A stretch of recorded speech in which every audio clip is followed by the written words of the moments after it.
다양한 형태의 수많은 게임들이 있습니다. 우리 아이들을 이해하기 위해서 게임의 세계를 먼저 알아볼까요?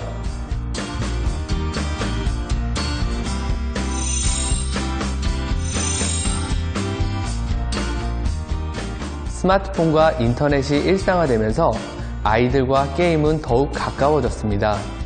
오늘은 아이들의 새로운 놀이 문화인 게임을 이해하고 이를 건강하게 이용할 수 있는 방안을 이야기하려고 합니다. 게임은 현실 세계에서 충족시킬 수 없는 다양한 욕구를 만족시킵니다. 특히 남자아이들의 경우 성취욕이나 지위 향상의 욕구가 높은데요. 게임 속에서 투자한 만큼 원하는 바를 이룰 수 있기 때문에 보다 쉽게 몰입하게 됩니다. 보통 게임 이용자를 4가지 유형으로 분류할 때 금단현상이나 과도한 소비 등 정도가 심한 이용자는 과몰입군으로, 게임 이용을 스스로 통제하는 능력이 우수한 이용자는 게임 선용군으로 분류합니다. 2016년 조사에서 전체 과의존 위험군은 전년 대비 1.6% 늘어나 여전히 증가 추세를 보이고 있지만 건전하게 게임을 이용하는 게임 선용군의 비율 역시 증가한다는 것을 알 수 있습니다. 그렇다면 우리는 게임 선용군을 늘리고 과의존 위험군을 줄이기 위해 어떤 노력을 해야 할까요? 일반적으로 사용 규칙이 없을 때 중독 점수가 높게 나타납니다. 따라서 평소에 자녀의 행동에 대해 애정을 가지고 함께 규칙을 정함으로써 게임 행동 문제를 예방할 수 있습니다. 특히 지금 이 순간에도 수많은 유아용, 교육용 어플리케이션이나 게임이 출시되고 있는데요. 유아의 건강한 인지, 정서 발달을 위하여 가능한 최대한 스마트 미디어 기기를 접하는 시기를 늦추는 것을 전문가들은 권장하고 있습니다. 특히 유아의 경우 뇌가 시각적 자극에만 집중하게 되어 다른 감각 기능 처리 능력이 약해질 수 있고, 유아기 때부터 게임에 과의존하게 될 경우 미디어 기기가 제공하는 자극적인 보상에 익숙해져 성인이 됐을 때 중독 행위가 심각해질 수 있다고 합니다. 청소년의 경우 과의존 위험군은 일반군에 비해 롤플레잉 게임의 이용률이 높은 편입니다. 캐릭터를 성장시키기 위해 지속적으로 시간을 투자해야 하기 때문인데요. 게임을 이용하는 습관을 초기에 들여야만 하는 이유가 여기에 있습니다.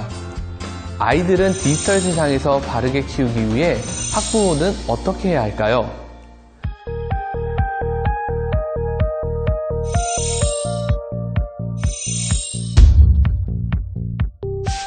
유아의 경우 최대한 게임을 늦게 접하는 것이 효과적이지만 이미 게임을 즐기는 초등학생이나 청소년들에게는 스스로 게임을 절제하고 조절할 수 있는 습관을 갖도록 지원하는 것이 가장 효율적입니다. 우선 게임은 가족과 함께 정해진 공간, 정해진 시간 안에서 할 수 있도록 합니다. 예를 들어 거실에서 일주일에 3번, 30분 정도 저녁 9시 이전까지 사용하자는 규칙을 만드는 건데요. 무의식적인 이용을 방지하려면 이 규칙이 구체적이어야 합니다. 아이들에게 스스로 게임 규칙을 정하게 만드는 것도 도움이 됩니다. 알람을 맞춰놓고 게임을 하고 사용 후에는 게임 사용 시간표를 작성하는 등의 규칙을 만들고 스스로 실천하는 것이죠.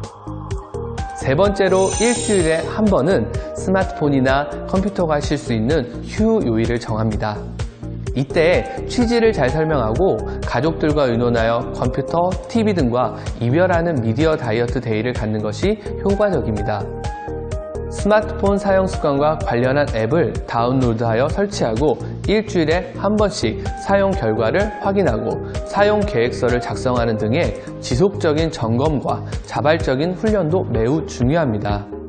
하지만 무엇보다 캠핑, 스포츠 활동, 연극, 영화, 관람, 보드게임 등 컴퓨터로 하는 게임을 대신할 수 있는 다양한 놀이와 활동을 찾아 가족과 함께하는 것이야말로 게임 중독을 예방하는 가장 좋은 방안이 될 것입니다.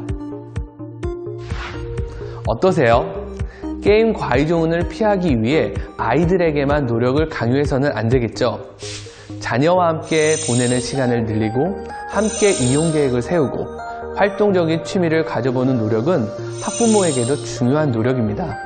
또한 전문가들은 게임이 아닌 다른 것을 할 수 있는 자신감과 능력을 찾아주는 것이 중요하다고 말합니다.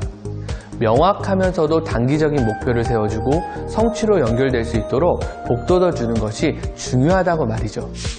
우리 아이가 건전하게 게임을 이용하고 자기주도적인 생활을 할 수 있도록 오늘부터 실천해보는 것은 어떨까요?